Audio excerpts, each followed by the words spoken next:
ശ്രീശങ്കരാചാര്യ സംസ്കൃത സർവകലാശാല പന്മന ക്യാമ്പസിൽ മധുരവനം പദ്ധതിക്ക് തുടക്കമായി. നന്മമരം ഗ്ലോബൽ ഫൗണ്ടേഷനുമായി സഹകരിച്ചാണ് പരിപാടി സംഘടിപ്പിച്ചത്.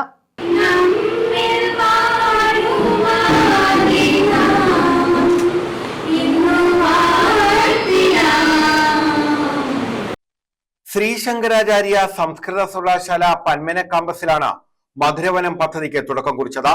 സർവകലാശാല തല ഉദ്ഘാടനം പന്മന ക്യാമ്പസിൽ നടന്നു. മന്ത്രി ഷിബു ബേബി ജോൺ പദ്ധതിയുടെ ഉദ്ഘാടനം നിർവഹിച്ചു. വന്യമൃഗങ്ങൾ ഇങ്ങോട്ട് ഇറങ്ങി വരുന്നത് നമ്മളും കേൾക്കുന്നുണ്ട്. വനത്തിനകത്തെ ഭക്ഷണത്തിന്റെ കുറവുണ്ടെന്ന് കേൾക്കുന്നുണ്ട്, കുടിവെള്ളത്തിന്റെ കുറവുണ്ടെന്ന് കേൾക്കുന്നുണ്ട്. ഇതെല്ലാം ഘടകങ്ങളായിരിക്കാം. പക്ഷെ ഇത് മാത്രമല്ല ഘടകം എന്നുള്ളത് നമ്മൾ ഇനി അംഗീകരിച്ചു. ഇത്തവണ കുടിവെള്ളത്തിന്റെ കുറവായിരുന്നെങ്കിൽ ഇത്തവണ വേനൽക്കാലത്ത് സർപ്രൈസിംഗ്ലി 3 മാസക്കാലം ഒരു മരണമുണ്ടായി. ഫെബ്രുവരിയിൽ ഒരു മരണത്തിന് ശേഷം 3 മാസക്കാലം ഒരു മരണമുണ്ടായി. അതിനുശേഷം എൻ്റെ ഘട്ടകാലത്തിന് ഞാൻ സത്യപ്രതിജ്ഞ ചെയ്ത് 2 ആഴ്ചയ്ക്കായി 7 മരണമുണ്ടായി. പക്ഷെ ഞാൻ ഓരോന്നും അത് പരിശോധിച്ചു. അതത് കാലഘട്ടത്തിൽ നമുക്ക് മനുഷ്യൻ ചെയ്തിട്ടുള്ള വീഴ്ചകൾ, നമ്മൾ ആരെയും പഴയത് കുറ്റം പറഞ്ഞിട്ട് കാര്യമില്ല. നമ്മുടെ ഒരു കാലഘട്ടത്തിൽ നമ്മുടെ പട്ടിണി മാറ്റാൻ വേണ്ടി മലയോര കർഷകർ എന്നുള്ള നിലയിൽ അവർ പോയി ഇത് കൃഷിയിടങ്ങളിൽ ചെന്നു, ഈ വന്യമൃഗങ്ങളോട് മല്ലടിച്ചു, അവർ കൃഷി വിളയിച്ചു, അങ്ങനെയൊക്കെ വന്നു. അതിനുശേഷം കാലഘട്ടത്തിൽ വന്നത് എന്താണ്?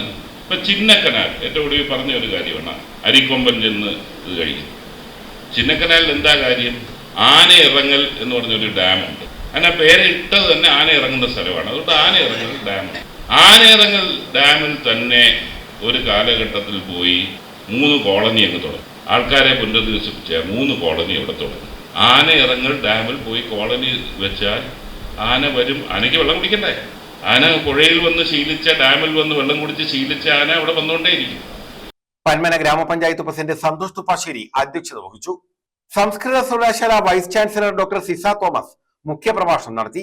അവർ സന്തോഷത്തോടും സുരക്ഷിതരായും സമാധാനത്തോടും ജീവിക്കാനുള്ള ഒരു തലമുറ സൃഷ്ടിക്കുന്നതിന് ഉള്ള ഉത്തരവാദിത്വം നമുക്ക് എല്ലാവർക്കുമുണ്ട്.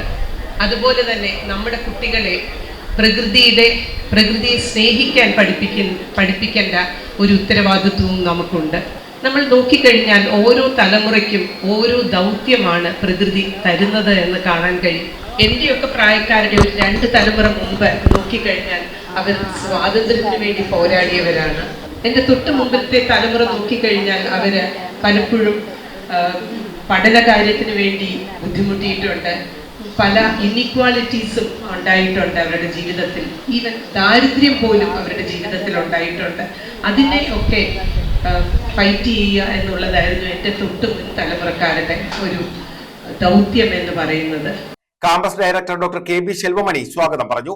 നന്മമരം ഗ്ലോബൽ ഫൗണ്ടേഷൻ സംസ്ഥാന chief coordinator Jacob S Mundappulam പദ്ധതി വിശദീകരിച്ചു.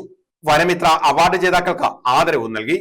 ജില്ലാ പഞ്ചായത്ത് അംഗം R Arunraj, Chavara block panchayat president Shamla Noushada, Nanmamaram global foundation advisory board അംഗം ഫാദർ ബിനു തോമസ് തുപ്പാശ്ശേരി, പഞ്ചായത്ത് അംഗങ്ങളായ Ranjith Y, Thayyil Pradeepa, union chairperson Vinu Krishnan, global foundation state assistant coordinator Ranjith G Kochuvedan എന്നിവർ പങ്കെടുത്തു. News bureau, Chavara.